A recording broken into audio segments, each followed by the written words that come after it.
పుడితే సిక్కుగానే పుట్టాలి, పెరిగితే సిక్కుగానే పెరగాలి, పోతే సిక్కుగానే పోవాలి అన్నటువంటి ఒకనాటి నానుడి నుంచి ఇప్పుడు క్రమంగా పంజాబ్ ఇస్లామీకరణ లేకపోతే క్రైస్తవీకరణ జరుగుతోందా? ఇప్పటికే అనేక మంది పాకిస్తాన్ ప్రేరేపిత భావజాలంతో డ్రగ్స్‌కి అలవాటయ్యి, ఖలిస్తానీ ఉద్యమాలకు అలవాటయ్యి భారతదేశ ద్రోహం చేస్తున్నారు. దేశ వ్యతిరేక కార్యకలాపాలకు పాల్పడుతున్నారు. ప్రపంచవ్యాప్తంగా ఆస్ట్రేలియా, కెనడా, అమెరికా, బ్రిటన్ లాంటి చోట్ల కూర్చుని భారత వ్యతిరేక భావజాలాన్ని పెంచి పోషించేటటువంటి బ్యాచ్ ఒకటైంది. దానివల్ల ఇప్పుడున్న జంజీ తరానికి సిక్కులంటే ఆ విధమైనటువంటి వాళ్ళు భారత వ్యతిరేకులే అని కనబడతారన్న కనీస జ్ఞానం మిస్ అవుతోంది.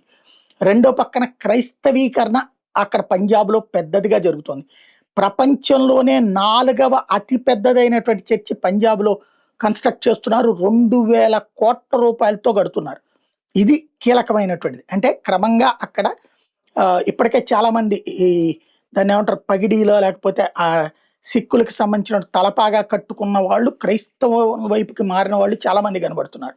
క్రమంగా సిక్కు జాతి జెనోసైడ్ కాకుండా అంటే జెనోసైడ్‌లు అంటే ఒక జాతి అంతం. ఒకప్పుడు అది ప్రయత్నించారు ముస్లిం రాజులు. వాళ్ళు చెయ్యలేనిది ఇప్పుడు మత మార్పిడుల వర్గాలు చేయగలుగుతున్నాయా? ఈనాటి తరం నష్టపోయిందా? కాలం డిసైడ్ చేయాలి.